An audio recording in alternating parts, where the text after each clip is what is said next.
Good evening. Welcome to lesson 3 of Decisions of Fate, where we navigate medical ethical questions from the Jewish legal perspective. I wanted to begin with a story where you have Mr. and Mrs. Smith. They are this unfortunate couple in town who everyone knows you steer clear of their house because whenever you walk by, there's lots of screaming going on. They notoriously do not get along whatsoever. After 20 years of being the talk of town, suddenly things change, take a drastic turn, and they're walking nicely together to the market, to the movies, to shul, you name it. Everything seems to be going well. And after a month, there's no sounds, there's no shouting, there's no screaming. They're respecting each other. And the Yenta of town can't hold herself back and walks over to Mrs. Smith one day and says, "Tell me, Mrs. Smith, what changed? What changed after so many years?" And Mrs. Smith says, "Well, to that many years, we went to a marriage counselor, another one, and finally one who had a great idea." "Tell me, what was the great idea?" She says, "Well, the great idea was that we should split our obligations. I should make the small decisions, and my husband gets to make the big decisions." She says, "Really? What sort of decisions do you make, if you don't mind me asking?" She says, "Well, I decide where the kids should go to school. I decide where we should take vacations. I decide the big purchases. I decide where we should live. I decide where we're going to take our 30-year anniversary trip. I decide our investments." She says, "Wow, Mrs. Smith, those are the small decisions. What are the big decisions that your husband makes?" She says, "Well, my husband, he decides American foreign policy. He decides if it was correct or incorrect of what the American government did in Afghanistan. He decides if what we're doing in Israel is correct. In Ukraine, he makes those decisions." The reality is, when it comes to major decisions, they are sometimes very contentious. Tonight, we're going to be discussing a very sensitive topic, a very important topic, a very nuanced topic. But there's one aspect of the topic we will not get into. Perhaps a question answer.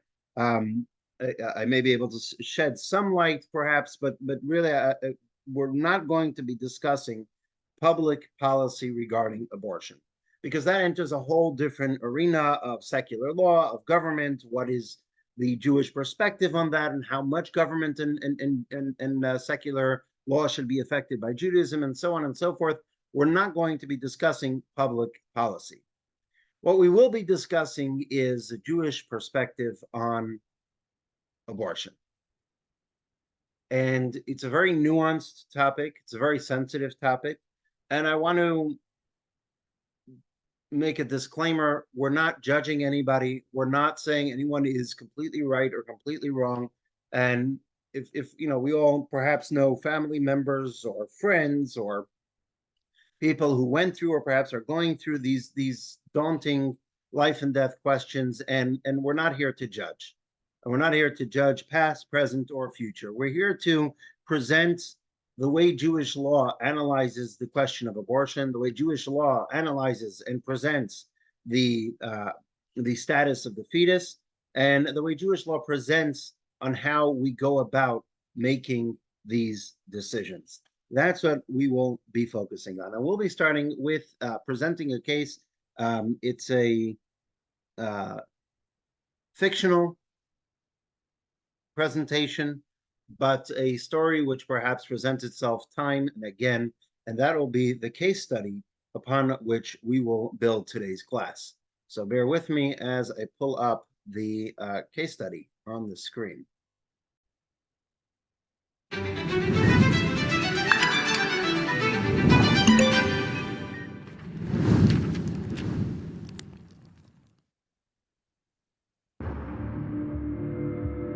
Shtisel is a highly popular, multiple award-winning Israeli television series about a fictional family living in a fervently religious Jerusalem neighborhood. Two of its characters, who go by the stage names of Ruhami and Hanina, are depicted as a young couple. Ruhami becomes pregnant, but at 21 weeks, she is hospitalized for acute shortness of breath. Ruchami is informed that she has been diagnosed with pulmonary arterial hypertension, a rare disease, dangerously exaggerated by her pregnancy. She is told that to save her own life, the doctors must remove her baby, which will almost certainly not survive. ההיריון מסכן את החיים שלך. גם עכשיו הוא מסכן את החיים שלך, ובכל שעה נוספת הסכנה גדלה. המלצה של הרופאים במקרה שלך זה חד משמעית. צריך להפסיק את ההיריון כמה שיותר מהר ולהלד אותך.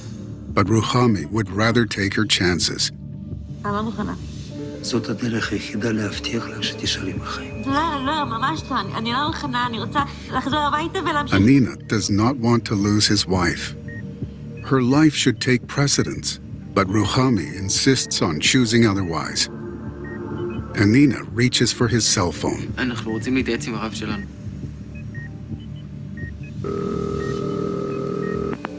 Thankfully, that scene was simply an act. But how do you think a rabbi might respond to a similar, real-life drama? Does Jewish law support a mother's choice to voluntarily risk her life for the sake of offering her fetus a chance of survival?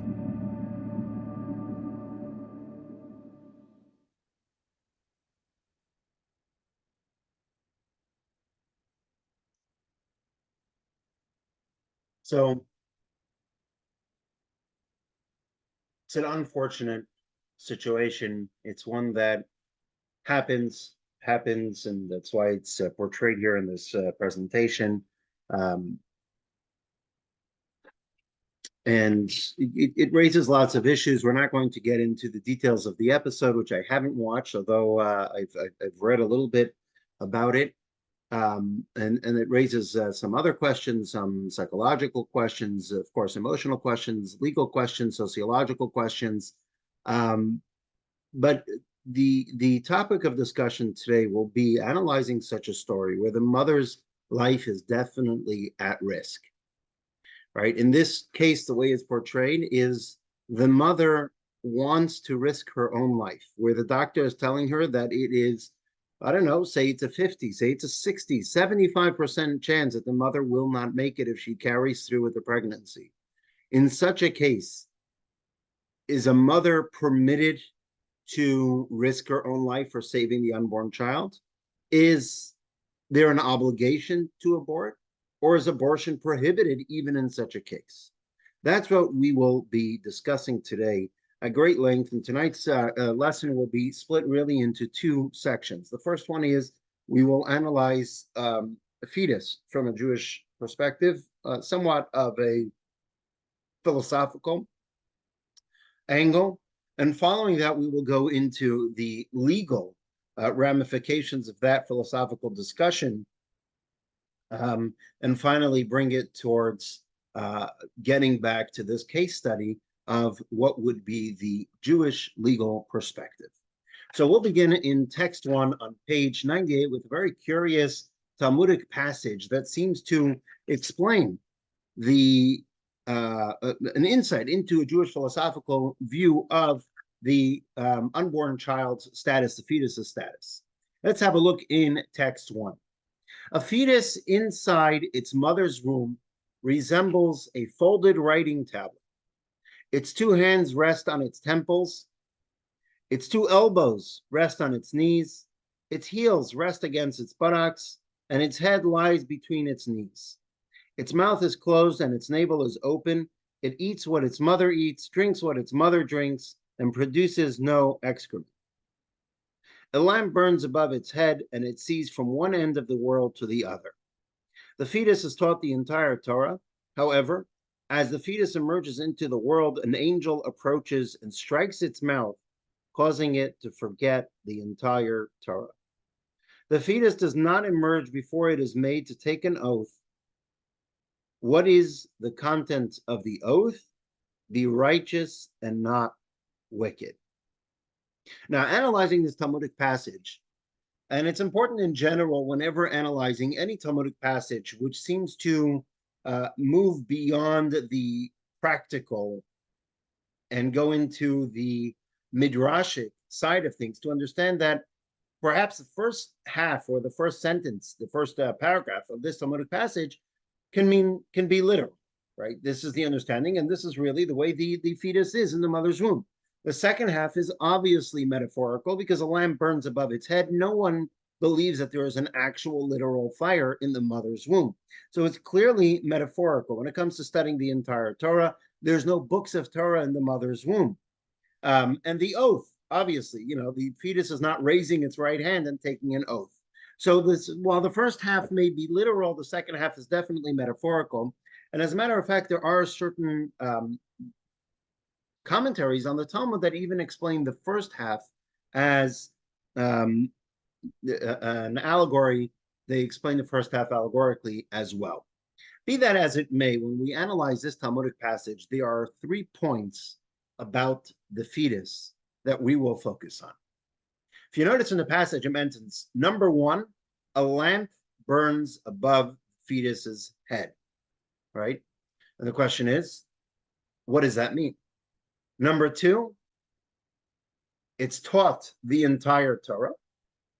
And number 3, the fetus does not emerge before it's made to take an oath.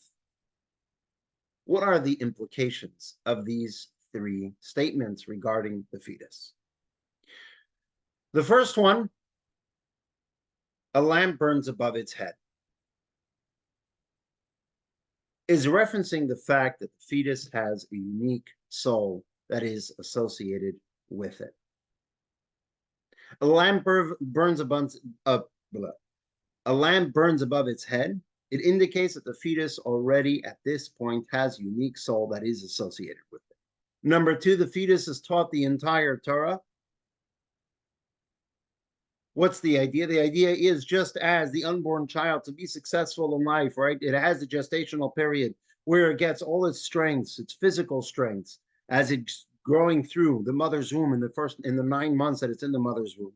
And it gets its limbs and its bones and its skin and its flesh and so on and so forth until when the baby emerges, it's a complete individual. So too, the unborn child, if it's to be a Jewish child, to be successful in implementing life's spiritual undertakings, it needs proper training and proper tools. And therefore, every Jew begins life with a share in Torah that is vested in him or her before birth. And though they're made to forget it, that very spiritual start of studying the Torah, not studying, but receiving the Torah, almost like having a chip from on high implemented within the individual, although they forget everything, that aspect of Torah is buried deep within the recesses of their soul, and it leaves a deep impression that enables us to be more sensitive to spirituality. Because once we're studying Torah, once we're revisiting spirituality, it's not something which is new, but rather it's revisiting it. It's coming back to something that we are comfortable with. It's something that we already know, that it makes us feel warm and makes us feel comfortable, and it's natural. That is the second point that the Talmud tells us regarding a fetus.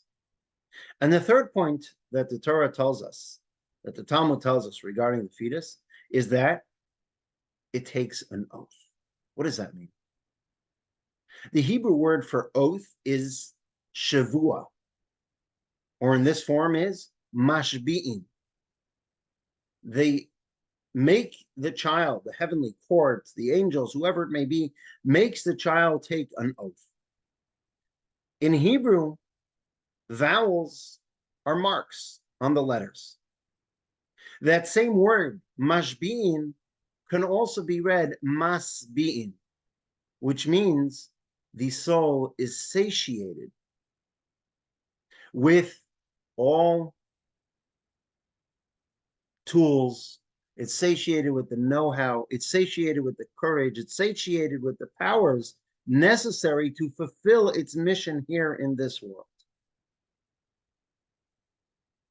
And so during gestation, during its time in its mother's womb, it doesn't only receive its physical strength, but what we gather here from this Talmudic passage is that the fetus gathers all that it's necessary for it to live righteously, for it to live spiritually. And the underlying perspective of this passage, of this Talmudic passage that we read in text A, is that reading this passage gives us an understanding that when we look at a fetus, we should not look at it as merely a lump of flesh and cluster of cells, but rather it comprises both a body and a soul.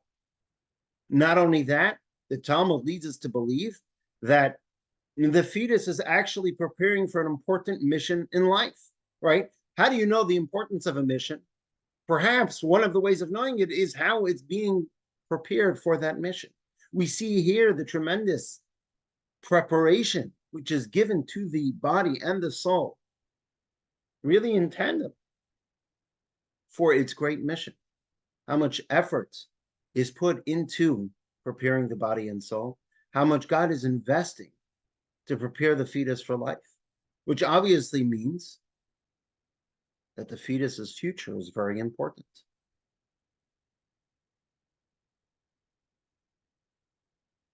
And so just as having a child is a life-changing experience, once we have a child, we usually cannot imagine it being otherwise. Before having children, we have that choice. Do we want children? Do we not? Sometimes it's not our choice. It's divine. Perhaps always it's the divine choice. But once a child is born, parents feel that it can be no other way, despite the various difficulties that come along with having a child. For God, there's almost no gap, or perhaps no gap, between potential and realization. God sees the value of every single life even before it's born, just as we see life as priceless after birth.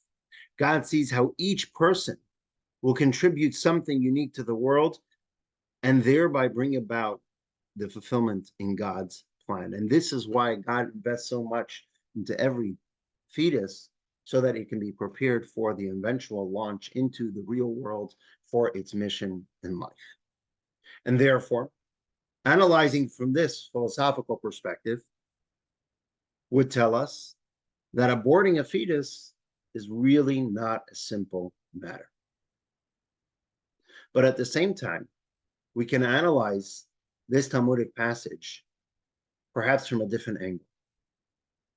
And perhaps we can say that this Talmudic passage really indicates that it's not quite equal to a human being, that a fetus is not equal to a human being.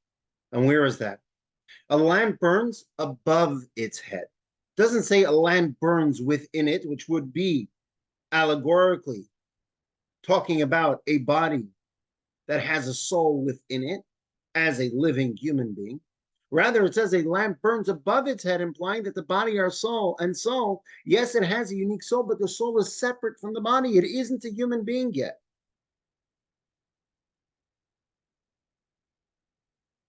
And so they remain two distinct entities. And secondly, what does it tell us? Secondly, the fetus is taught the entire Torah. Fetus doesn't study the Torah, right? And then we said in the passage, it eats what the mother eats, right? There's no excrement. In some instances, there is, but generally speaking, there's no excrement, right? So in other words, the idea is a fetus doesn't do anything independently. One of the hallmarks of a human being is the independence they have, that they breathe, that they think, that they do, that they eat, that they sleep, that they relieve themselves. All these things, the Talmud is very clear, it doesn't have on its own. It doesn't study Torah. It's not capable of studying Torah. It is taught the Torah. It's almost like a chip, which is implanted within the fetus and then removed just before it's born. So if the hallmark or one of the hallmarks of a human being is being independent, a fetus definitely does not have that. And this Talmudic passage seems to underscore that idea that it isn't fully dependent. So in other words, to move from that it isn't a fully formed person. So in other words, there's a long, gradual process which makes a human being fully independent. But there is one significant jump in that process, and that is birth. And perhaps by reading this Talmudic passage, it gives us a certain understanding that maybe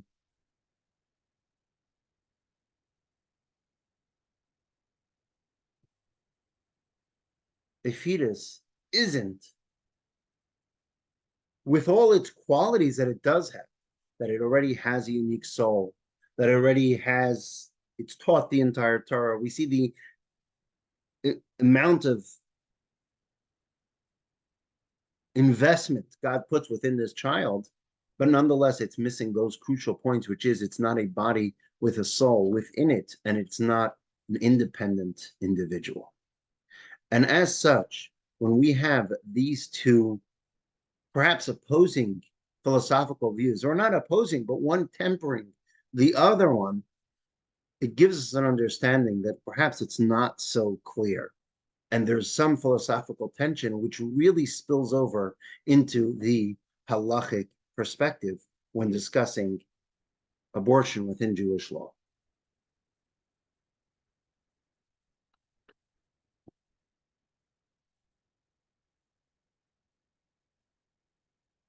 The discussion of Jewish law when it comes to abortion is a very interesting analyzation process, because perhaps different than most other areas in Jewish law, there is not a single passage, not in the Torah, not in the prophets, not in scriptures, not in the entirety of the Mishnah, or in the entirety of the Talmud,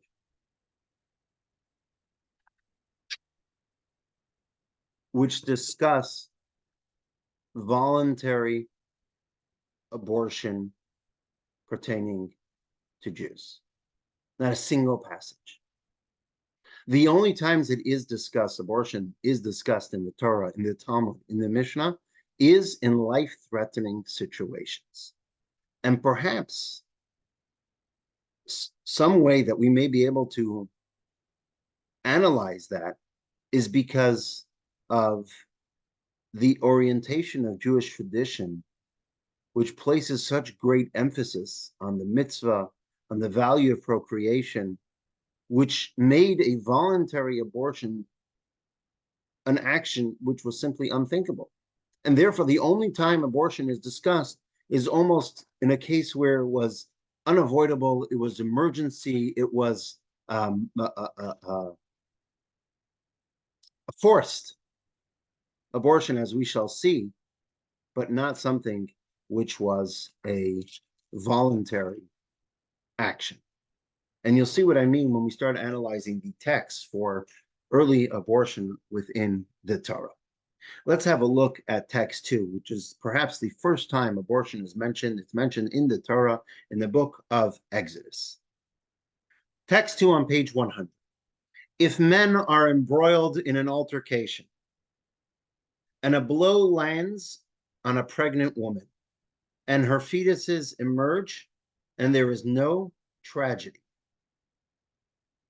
the perpetrator must certainly be punished through providing restitution in accordance with the judge's orders. If, however, there is a tragedy, you must provide a life for a life. Very cryptic message, very cryptic verses. Right? The fetuses emerge, it doesn't say what happened to them. Did they emerge alive? Did they emerge dead? There's no tragedy. What does that mean? If the fetus, does that mean that the fetus has emerged alive? Or does that mean the woman lived, but the fetuses didn't live? And when it says there's no tragedy, that's referring to the woman. And then it goes on to say, however, if there was a tragedy, you must provide a life for a life, which seems to imply capital punishment. What tragedy is it referencing? Was there a tragedy that the fetuses didn't make it? Or was there a tragedy that the woman didn't make it? And the rabbis discuss this and debate this based on tradition, based on oral transmission from giving of the Torah at Mount Sinai. And the rabbis explain that there are two ways of looking at it. Excuse me, the rabbis don't explain there are two ways of looking at it. There are two ways of looking at it, and the rabbis choose and explain one over the other. If you look on page 101, we have those two ways of looking at it. First way of looking at it is as follows. First day of looking at it is the fetuses and the mother survived. And that's what it means. There's no tragedy. So why would there be restitution, which is financial restitution, for being the catalyst of an early birth? It was a healthy birth, but it was an early birth. Now, if the fetuses die, then you have to provide a life for a life, in other words, capital punishment. That understanding, that perspective of this verse would imply that a fetus is equal to a human life, which perhaps would also lead to further understanding that abortion is prohibited across the board because a fetus is 100% a human life. The second way of looking at it is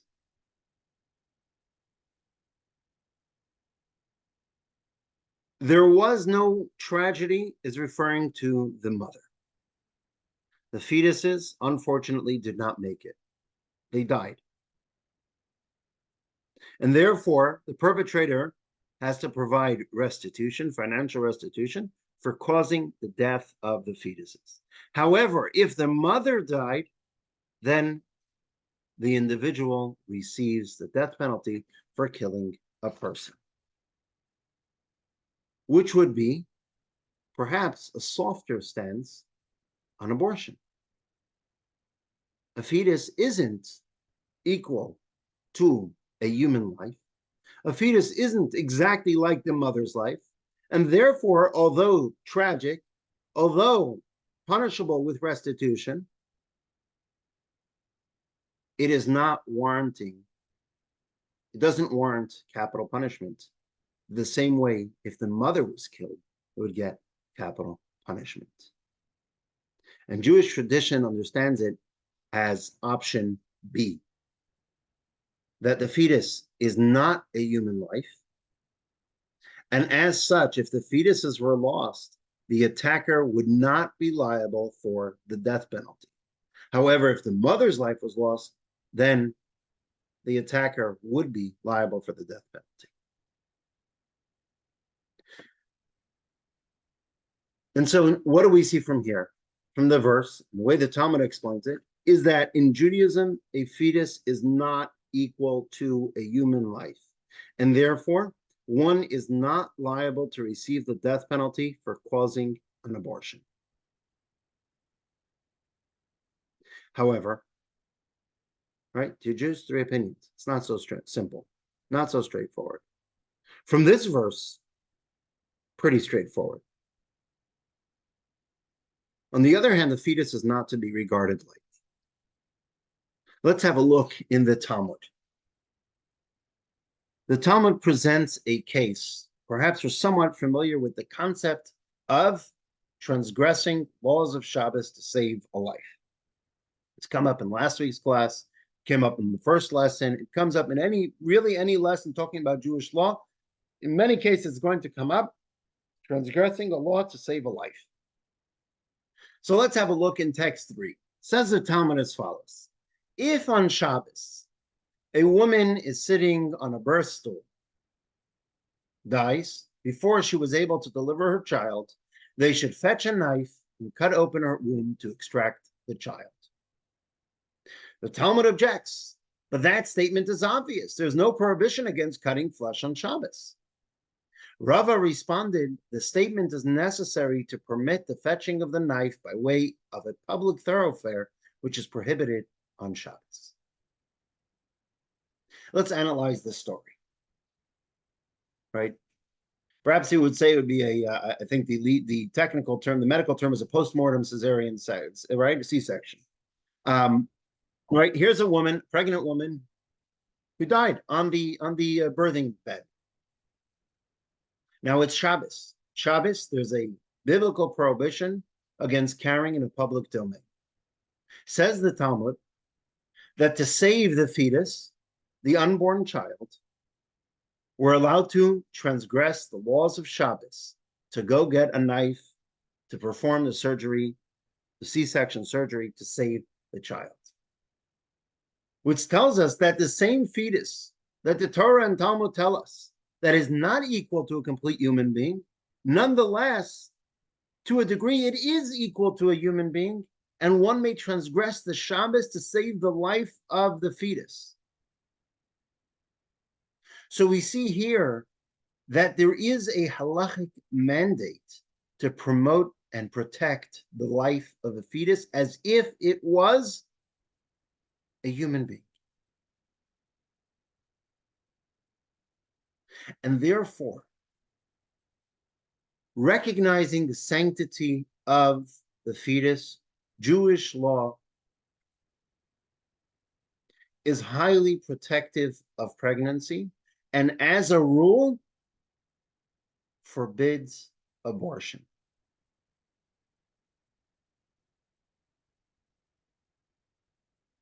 As a rule, Judaism, Jewish law, halacha, forbids abortion, because although we have that first Talmudic passage and verse, which tells us that it isn't exactly like a human being, on the other hand, we have the second Talmudic passage, in Jewish law it is, and the Talmud is debated further in various other areas, and the Talmud comes to conclusion, and that's the way it's ruled in Jewish law, is that, generally speaking, Jewish law, as a rule, forbids abortion. Now, are there any exceptions to this rule? It's quite a blanket statement. Jewish law forbids abortion.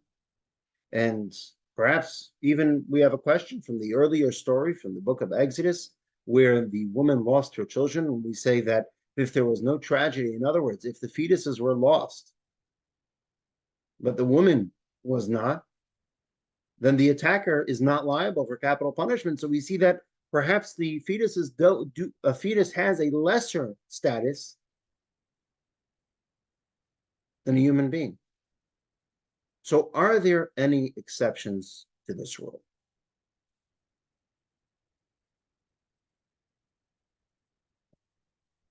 And this is where it gets more complex. We're going to have a little Talmudic study, and not so different from the way we analyzed the situation last week of euthanasia, where we're going to have three different opinions. But we're first going to see where they source their opinions, and then how it trickles down into the modern day commentaries and codifiers of Jewish law, decisors of Jewish law. Let's start from the Mishnah. Text 4, page 103. If a woman experiences life-threatening difficulties during labor, we cut the fetus in her womb and extract it limb by limb, because her life takes precedence over the fetus's life.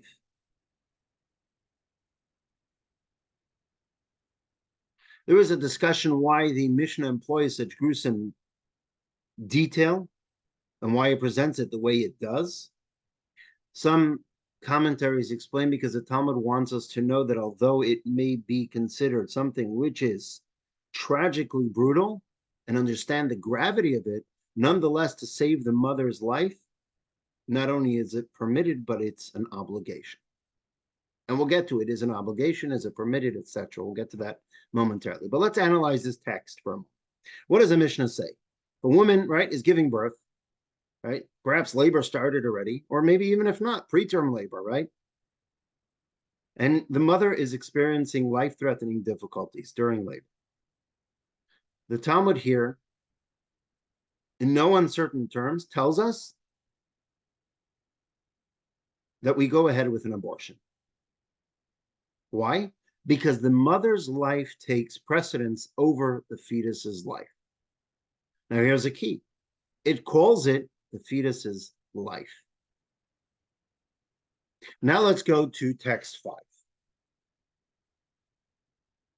Right? Here it seems to say that, obviously nowadays, the case would be a little different. Perhaps doctors would perform a C-section, but historically, right, or in situations where a C-section won't help, right, the Mishnah is telling us that even at this late stage of gestation, the fetus is aborted if it threatens the life of the mother. but it gets more nuanced. Let's have a look at text 5. Rashi, on his commentary, says as follows. Explaining the prior passage, Rashi, the 11th century sage, says, a midwife reaches into the womb with her hand to dismember the fetus and extract it limb by limb. For as long as a fetus has not emerged into the world, here's the key, it is not a life. It is therefore permitted to kill it for the sake of saving the mother's life. Keep those 2 points in mind. Number one, it's not a life, Rashi says. Number two, it's permitted to kill it. Doesn't use a sanitized term to abort it, to get rid of it. Calls it killing. It is therefore permitted to kill it for the sake of saving the mother's life.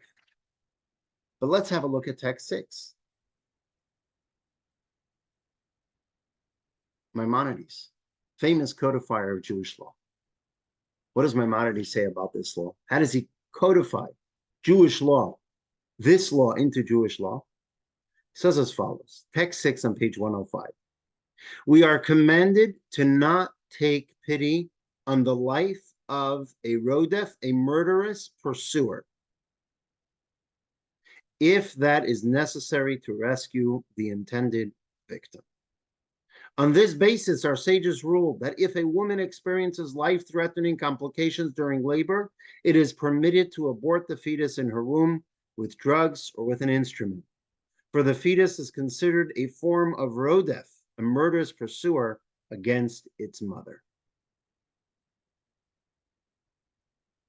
What do you notice the difference between these two passages? Difference number one is Rashi was very clear. The fetus in the womb is not a life. He uses that term. He doesn't qualify it. He doesn't quantify it. He doesn't explain it. It's straightforward. It's not a life. Maimonides says nothing of the sort. He doesn't say it's not a life. He seems to treat it as if it is run-of-the-mill individual, a life. And here's where it gets more complex. The Rambam invokes an interesting law. The law is, say you see Jack holding a gun, running after Max, and threatening Max on top of his lungs, I'm going to shoot you, I will kill you. And he's chasing after him. According to Jewish law, Jack, in this case, is considered a rodef, a murderous pursuer. It's someone who is intending on killing Max. We can only judge by what we see. He's chasing him with a weapon that he can actually kill him. If the only way to save Max is by killing Jack,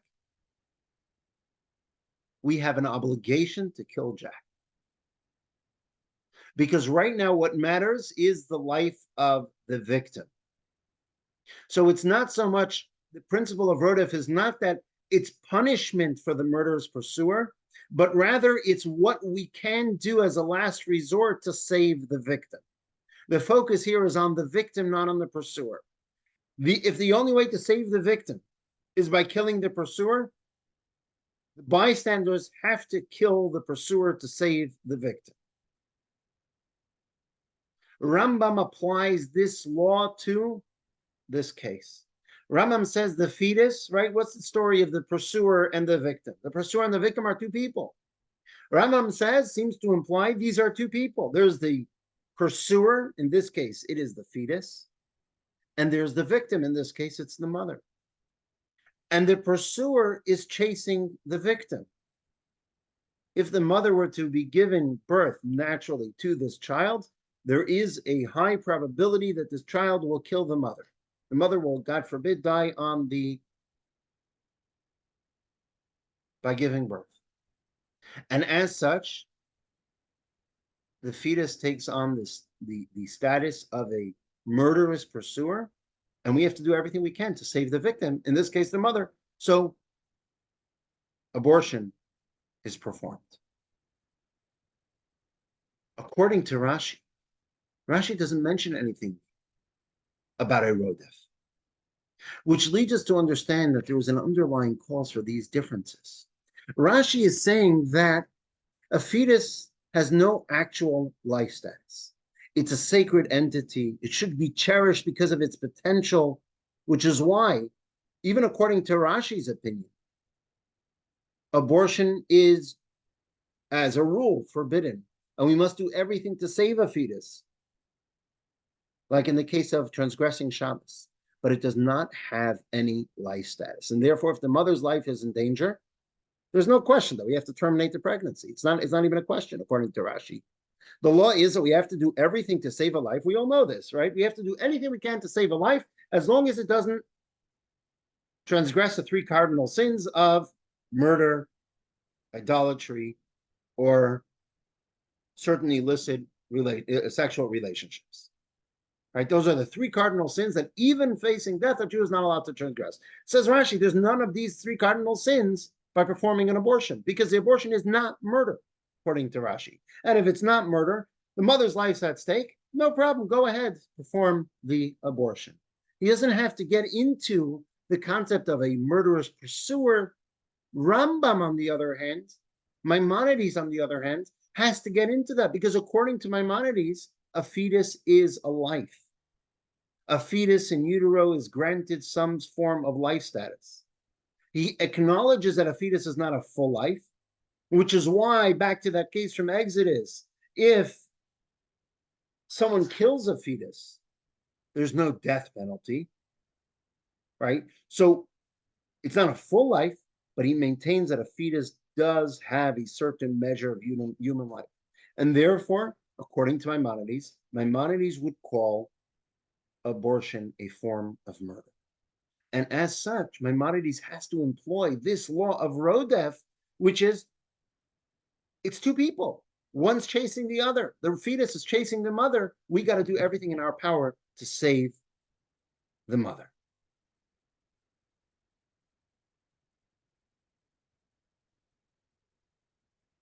All right, so according to Rashi, just to sum it up, according to Rashi, a fetus, no life. It has to be cherished for its potential.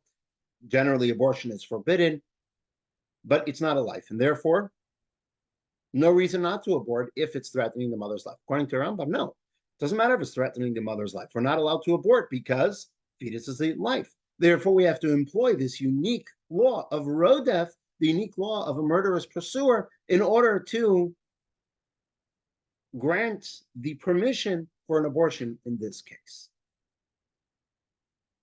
So what do we see from here? We see from here that both Rashi and Maimonides, they both maintain that abortion is a very serious act and it's not permitted under regular circumstances. But there is varying degrees of severity, which is how they view abortion, which brings out their practical differences. One practical difference between Rashi's opinion and Maimonides' opinion will be the difference that we will focus on as we bring it from the 11th and 12th century, Rashi and Maimonides, to modern times, to the 20th century. And that is the unfortunate case of Tay-Sachs. Right? Tay-Sachs, unfortunately, it's a tragic illness. It's a tragic situation, which was first described by Warren Tay and then noted for its familial nature by Bernard Sachs, which is why it's called Tay-Sachs. Tay-Sachs is a disease which is characterized by weakness, which begins at about 6 months of age, is progressive mental and motor deterioration, blindness, paralyzation, dementia, seizures, and death usually occurs by age of 3. Now, I just want to point out that Tay-Sachs is almost unheard of in the religious community, in the Jewish religious community, because there is pre-marriage testing. pre-marriage genetic testing, which perhaps would be a discussion for a different time, but it's quite fascinating. And the religious communities, every single boy or girl at the usually at the high school age gets tested for genetic diseases. That is kept by an organization. The results is kept confidential by a organization called Dor Yesharim. And before a respective boy and girl start dating, even before once the shadchan, the matchmaker, suggests a name, even before they meet each other, before they start dating, the parents will match the two profiles. And this organization will tell the parents if it's a match or not genetically. And they test for, if I'm not mistaken, at this point, it's definitely 10, but at this point, you have the option to test for over 100 diseases, genetic diseases, and which is why currently in the religious world, it is practically unheard of for Tay-Sachs and for many other diseases. Getting back to Tay-Sachs, what happens if, God forbid, right, a mother is pregnant, they do some testing, and they find out that the fetus has a case of Tay-Sachs.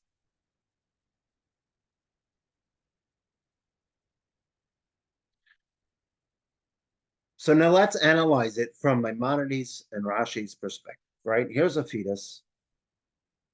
Rashi and Maimonides do not make any difference between stage of gestational stage. So it doesn't matter if it's first trimester, second trimester, third trimester, it makes no difference.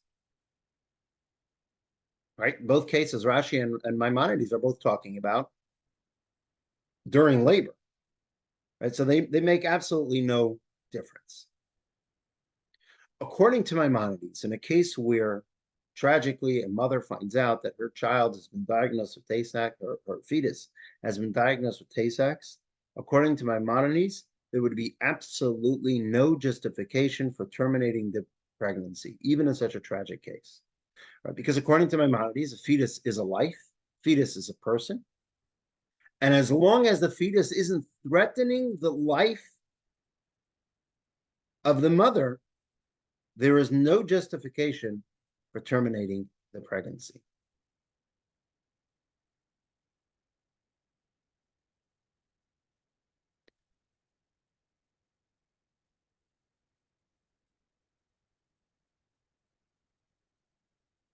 And let's have a look from, if you recall from last lesson, we had Rabbi Feinstein and Rabbi Waldenberg. Those are the two opinions that two opposite sides of the spectrum when we're discussing euthanasia and we're discussing end-of-life care.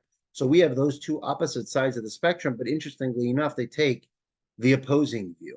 Whereas last week, Rabbi Feinstein was extremely lenient in his view of end-of-life, Rabbi Waldenberg was extremely stringent.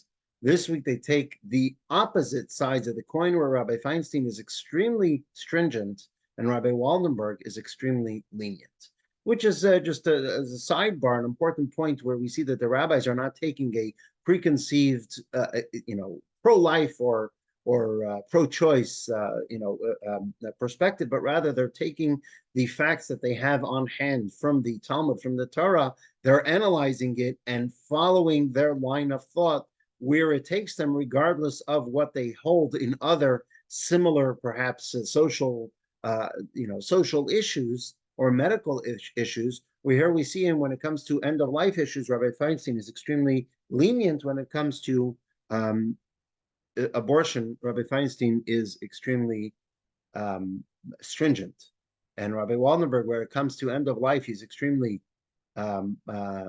stringent. When it comes to abortion, he's extremely lenient, as we will see. Let's have a look in text 7 about this situation, following the line of thought from Maimonides about considering the train of thought from Maimonides, which is that the fetus is a life. Text 7, page 107.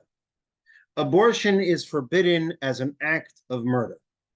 The only distinction between abortion and the murder of an already born human is that one is not liable to receive the death penalty for killing a fetus.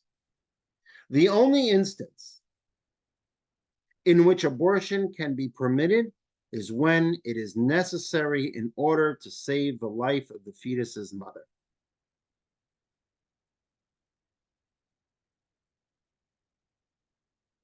This applies even to a fetus that the doctors predict will only be able to survive for a few years, such as children born with Tay-Sachs disease.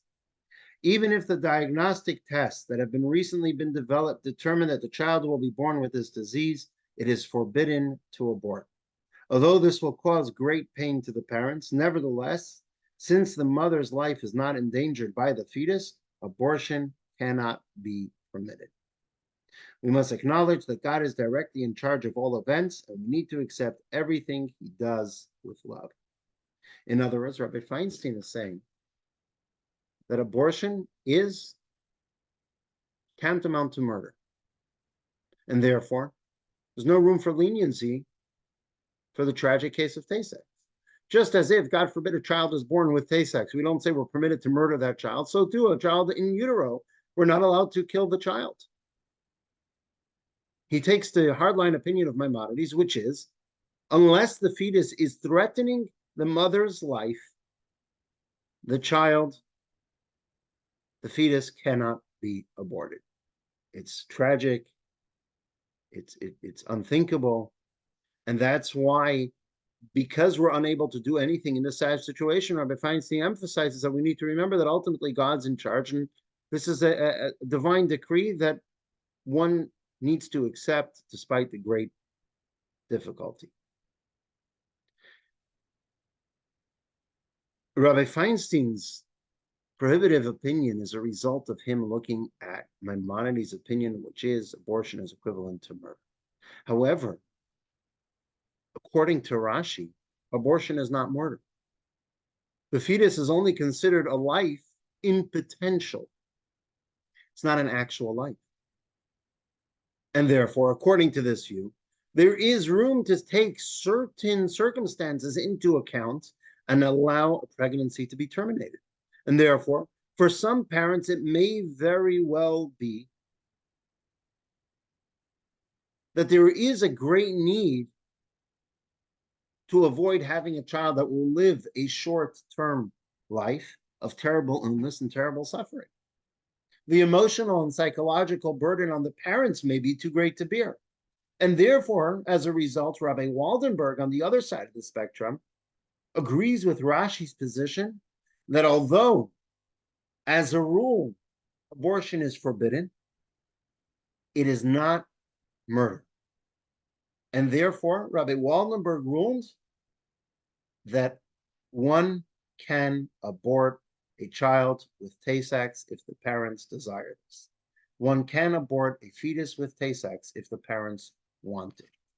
Let's have a look in text 8. The opposite side of the spectrum, Rabbi Waldenberg, who was a contemporary of Rabbi Feinstein in the late 20th century, and Rabbi Waldenberg says as follows. If I'm not mistaken, they were actually this is responsive from Rabbi Feinstein and Rabbi Waldenberg pertaining to, it's a long correspondence. The response is many pages long and goes back and forth between the two of them, where they disagreed with each other, sometimes quite passionately. If I'm not mistaken, it was about a specific case or in response to a specific case, an unfortunate situation. Either way, let's have a look at text 8 on page 108. You inquired about the permissibility of abortion in a case of Tay-Sachs disease, which can be diagnosed during pregnancy. The consequences of this disease are extremely severe and untreatable. And you asked whether this constitutes sufficient grounds to permit an abortion. After carefully considering all aspects of this issue, my conclusion is that in this unique case, where the consequences of continuing the pregnancy and bringing the child to term are so severe, it is possible to permit an abortion before the fetus reaches 7 months. I base this conclusion on the lengthy halachic analysis of the status of abortion that I published in an earlier volume of his responsa, which presents the conclusion that abortion does not constitute an act of murder. After 7 months, abortion is a far weightier decision because at that stage, the fetus typically attains a state of viability. We'll get to his last statement there about 7 months in a moment, but we see from here Rabbi Waldenberg takes the opposite end. He takes the opinion of Rashi, and he says in a case of Tay-Sachs, an abortion may be permitted. Because like Rashi says, although abortion is typically forbidden, it's not a form of murder. And if it's not a form of murder, there's more room to permit abortion in certain cases, which perhaps opens up a whole different aspect of discussion. If one were to follow Rabbi Waldenberg's opinion, what do we say is something that is an extreme case that is sufficient grounds for abortion? In other words, following Rashi's line of thought that a fetus is not a child, is not a life. And if it's not a life, although generally abortion is forbidden according to Jewish law, in certain extreme circumstances, it may be prohibited, even if it isn't threatening the mother's life. What would be considered under those extreme circumstances? And Rabbi Waldenberg and many, many other decisors of Jewish law analyze Rabbi Waldenberg's opinion and based on Rashi's opinion of what would that include. But here we're focusing on the story of Tay-Sachs. Now, when it comes to the concept of before 7 months or after 7 months, in his response, Rabbi Waldenberg highlights the fact that he understands that this is a novel concept in Jewish law, where, in other words, Jewish law generally does not differentiate between first trimester, second trimester, third trimester viability before 7 months, after 7 months. He does say that, and therefore he says that he's not prohibiting it after 7 months and saying that it's permissible prior to 7 months. He's just saying that personally, feels perhaps more comfortable allowing an abortion in such a case of the Tay-Sachs disease prior to 7 months versus after 7 months, where it needs more analyzation, more discussion, because the fetus is a certain state of viability, and as such, perhaps even Rashi would opine that in such a case, we have to be more careful. But he doesn't issue a prohibition after 7 months. He's just saying that it needs more analyzation.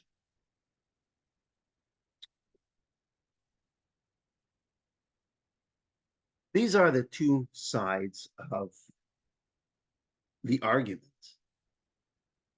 of abortion according to Jewish law. So in other words, up until now, what we have is abortion is prohibited according to Jewish law as a rule. Why? Because of its potential, because of its the holiness, sanctity of a life. And at this point, we consider, to a degree, everybody holds that it is some sort of life, whether it's the potential or an actuality. It's only when we reach a situation, an extreme situation, where we enter the debate between Rashi and Maimonides, where Maimonides says abortion is equivalent to murder, and unless the child is threatening the mother's life, abortion is prohibited. Whereas Rashi says it doesn't have to be that extreme. It has to be an extreme case, but it doesn't have to be as extreme as threatening the mother's life, because a fetus is not a life. Now, most halachic authorities, most halachic experts tend to follow the stricter view of Maimonides, like Rabbi Feinstein. I'm not going to get into the details why. There is Rabbi Feinstein analyzes Rabbi Waldenberg's ruling, and in typical Jewish legal analysis, breaks down his reasonings, goes through each one of his sources and argues with them, and shows how perhaps he came to his opinion is not necessarily the legal opinion. And many halachic experts tend to follow the stricter view of Rabbi Feinstein.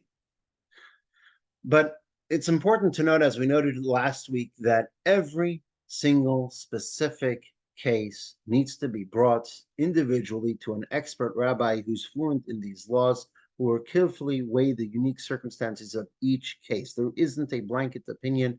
Obviously, if the case is reaching the point where the parent wants to abort, it's obviously an extreme case. Doesn't matter what the reason is that the parent wants to abort. Anytime it reaches a point where a parent wants to abort the child, That's an extreme case, and it needs to be brought to a rabbi for careful deliberation. There is no blanket rule other than, yes, generally as a rule, Judaism forbids abortion, but as we've seen here, there are two opposite sides of the spectrum. And therefore, it's important to bring each case to an expert rabbi who will weigh the unique circumstances of each case and the various halachic opinions before they issue a rule. For example, many rabbis will be inclined to leniency during the very early stages of pregnancy. Why is that? Because some authorities assert that Maimonides would agree with Rashi's point of view during the first 40 days of pregnancy.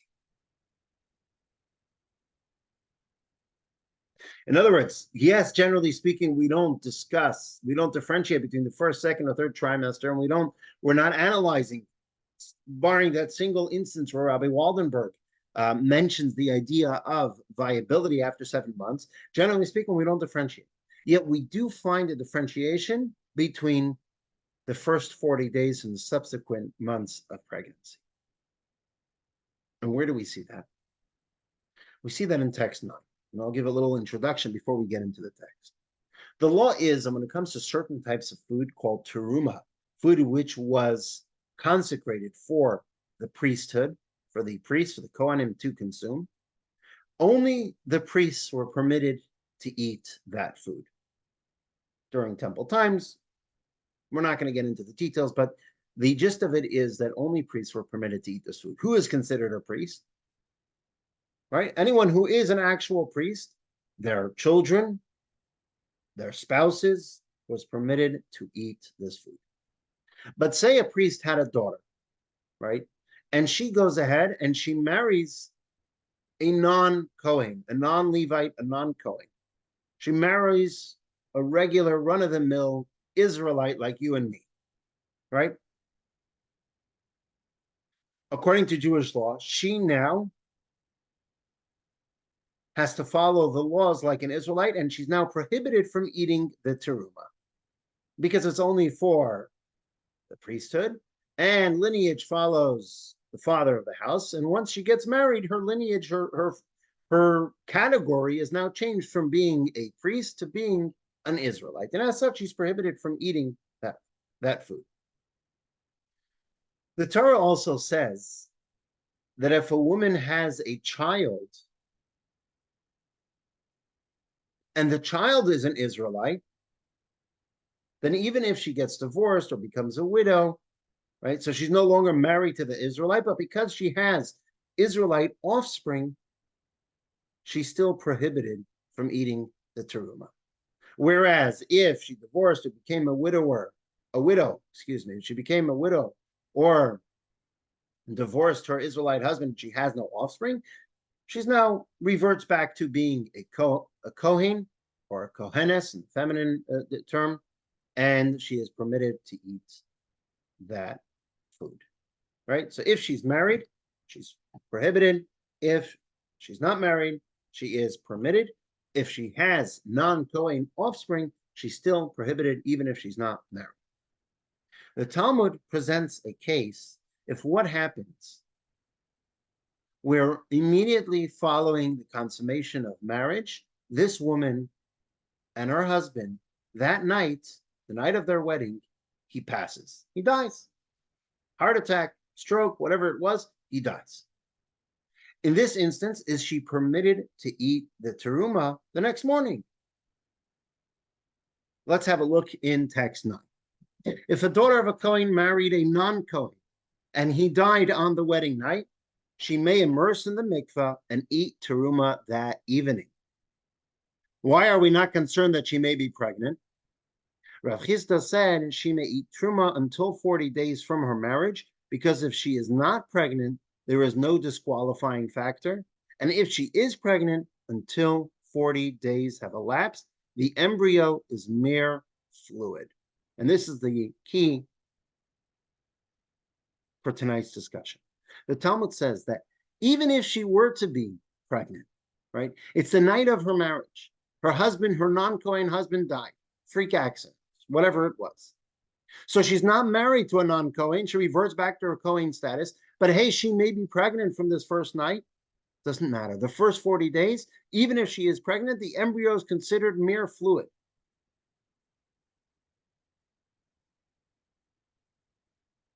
So what do we gather from here? What we gather from here is perhaps we can say that, this applies to abortion as well. If you recall, there was a third opinion last week. We had Rabbi Feinstein last week who was extremely lenient. We had Rabbi Waldenberg who was extremely stringent. And we had Rabbi Auerbach who was kind of a middle of the road, a balance between the two. This week we have Rabbi Feinstein who's extremely stringent, follows Maimonides, who says abortion is murder. We have Rabbi Waldenberg who's extremely lenient, who says abortion is not murder, and therefore, even in non-life-threatening cases, it could be considered as an option. Now we have Rabbi Auerbach, who's somewhere in the middle, where he says, although, generally speaking, I do follow Maimonides' opinion like Rabbi Feinstein, where it is considered murder, and therefore it's prohibited, nonetheless, Rabbi Auerbach says that in extreme circumstances,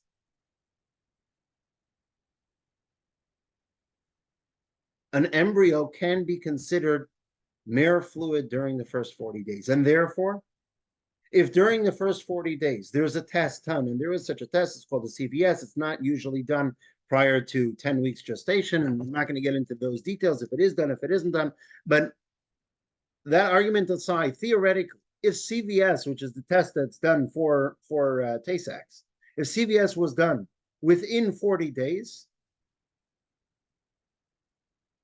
Rabbi Auerbach would say, and it comes back positive, Rabbi Auerbach will say that even according to Maimonides, abortion may be permitted. Why? Because for the first 40 days, it's considered mere fluid. Even according to Maimonides, who says abortion is murder, that's only from after 40 days. Parenthetically, we're not talking about 40 days in today's count. Today's count of the OB would be 54 days because we'd add the 14 days. Today's count starts from the prior period, whereas the Jewish count starts from 14 days later. And so that when it says 40 days, it's talking about from 14 days later. So from today's count, it would be 54 days. In other words, 54 days is just before is 8 weeks, practically speaking, just rounding it. Would be 8 weeks, even though generally speaking, CBS, the test is not done before 10 weeks. Because it can, there is a increased risk of limb reduction defects. Nonetheless, theoretically, if CVS, Rabbi Auerbach rules that if CVS were to be done under 8 weeks, and it would come back positive, then even according to Maimonides, an abortion would be permitted because from the first 40 days, it is considered fluid. Rabbi Feinstein, even in such a case, he says, 40 days is a non-existent leniency. 40 days is only pertaining to eating teruma, and he says we cannot apply it to abortion as well. And he says even in such a case, it would be prohibited.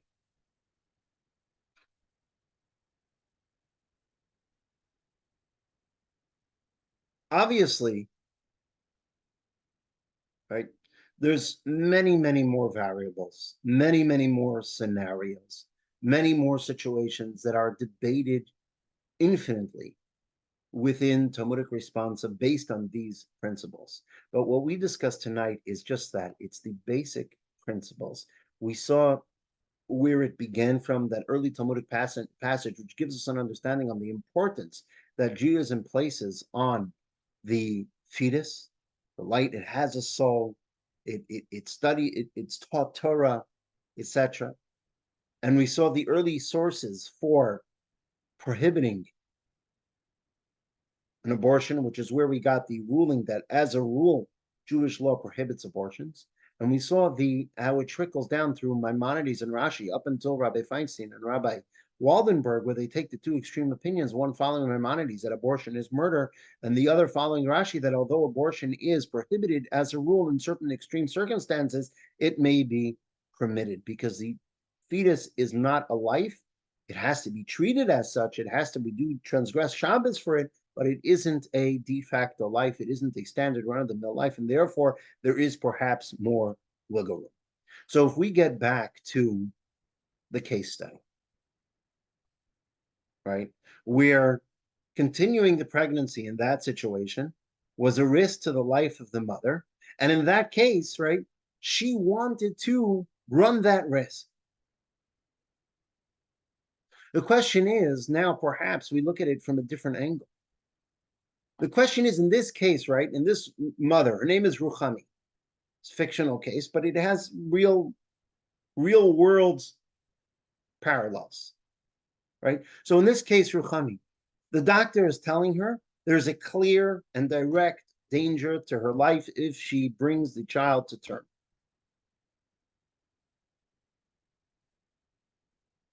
According to such a case, it's clear, and it's according to all opinions, whether it's the more stringent Maimonides and even the more stringent ruling within Maimonides of Rabbi Feinstein, according to all opinions, in such a case, halacha allows for an abortion. But the question is like this. In Judaism, and here's an important point that perhaps runs across everything, and we touched upon it during the first lesson and the second lesson. In Judaism, one may argue that there are no rights. People don't possess rights. We only possess obligations. In the case over here, it's not does Ruchami have a right to abort or not to abort. The question really is, does Ruchami have the obligation to abort, or does she not have an obligation to abort? In this case, it's obvious that it's allowed to abort. It's threatening her life. It's a clear and direct threat. She's obviously allowed to abort according to Jewish law, according to all opinions. The question is, according to Judaism, does she have an obligation to abort, or may she choose the riskier option of taking the chances of carrying the baby to term? And although this case is a fictional situation, but there is a responsa from another contemporary rabbi. This rabbi is still around. He's nearing his 100th birthday. He's considered one of the leaders of decisors of Jewish law in modern times. And he says as follows, text 10, page 111, a very similar case. When the doctors are not clear about the degree of danger the pregnancy poses to the mother, and the risk appears to be at a level of 50% or less, we rule that abortion is allowed, right? Even according to Maimonides, who says abortion is not allowed because it's murder. Nonetheless, if it's threatening the mother's life, even if the threat to the mother's life is less than 50%, not a guarantee, it's less than 50% chance, nonetheless, abortion is allowed. However, if in the case where it's carrying to term is less than a 50% risk, if the mother insists that she does not want to proceed with an abortion and instead wishes to rely on God's mercy and kindness, we cannot stand in her way. She may choose such an approach. For there is room to argue that Maimonides would only permit abortion when a fetus is clearly a rodef that threatens its mother's life. In other words, like a 100% chance. Although we do not follow that position, nevertheless, if a mother insists on acting in accordance with this position, we cannot prevent her. She may choose to rely on God's mercy and kindness. But then he continues, by contrast, when the doctors state that the danger is clear and the mother's chances of survival are minimal, it is then forbidden for the mother to choose to be lenient about her own life and place herself in such serious danger. In such a scenario, we unequivocally instruct her that she is halachically obligated to undergo an abortion and that she may not endanger herself. So if the danger is less than 50%, but there's danger, clear danger present, if she so wishes, and Rabbi Sternbach seems to lean towards encouraging almost an abortion. But if she insists on keeping it, she may choose to. But if it is more than 50%, then we have to let her know that the halachic ruling is that she is obligated to abort. She is not allowed to choose to keep the child. And so we're in perhaps general medical ethics and secular view, the focus is put on personal autonomy, like we spoke last week and 2 weeks ago, especially when it comes to a life and death matters. We say it's free choice. Judaism believes that our lives belong to God, and therefore we have obligations. And in such a case, when halacha is clear, the question isn't a right to choose. The question is, do we have an obligation to do something? And therefore, in the case of Ruchami, where it seems to present that there is more than a 50% danger to the mother's life, the rabbi would say that there's an obligation to terminate the pregnancy, to save the mother's life. If it's less than 50%, then an abortion perhaps seems to be encouraged by Rabbi Sternbach, but the mother can choose to carry through if she would like. In other words, we see that the overriding importance is the concern of the mother's life. And the mother has that choice when to do more risk, when to do less risk, but only within the boundaries of Jewish law, of halachic, the halachic perspective. And so perhaps to sum it up, the Jewish approach to abortion is based on an obligation to the sanctity of life, not on the premise of a right to choose. And so it doesn't necessarily translate into a pro-life position at all costs. On the contrary, we saw here in some cases, halacha would actually mandate, obligate an abortion, right? There are circumstances and opinions that allow us to overrule the sanctity of an unborn child's life, right? If the mother's life is threatened, according to Maimonides, or if there's some other factor that makes an abortion a great need, according to Rashi, there are even cases, right, where, like we said, that the Torah mandates abortion. But the sanctity of human life, even in formation, does not allow us to reduce it to a simple personal choice. Life has infinite value from the Jewish perspective. The sanctity of life starts from the sanctity of fetal life. And so we have to look at it from that perspective, which is why perhaps in the Western world, where focus is on independence, autonomy, receiving assistance is a mark of shame. But because Judaism takes it from the perspective that every life has infinite value, and Judaism does recognize the difficulties of certain pregnancies and perhaps larger families, traditional Jewish communities have various organizations that are there just for those purposes. You name it in the neighborhood, right? Even here in Pico Robertson, which isn't that big. It's big, isn't that big. In La Brea and Hancock Park, which is slightly bigger. There are tens of organizations that help Jewish women, that help families, that help all on various levels, right? There's an organization called Just One Life. It's an organization that helps expectant mothers in crisis. It guides them through the months of pregnancy. It guides them through the legal decisions. It guides them through the halachic decisions. It guides them. It helps them financially. It helps them with everything. There are organizations that help with fertility. There are organizations that help with new mothers. There are organizations that help with financial help, just moral support, physical support, medical support, you name it. There are organizations for every little step of Jewish life in every single community. There's first responder organizations, which perhaps some of us may be more familiar. There are organizations for helping you if you got locked out of your car, Jewish AAA, if you will.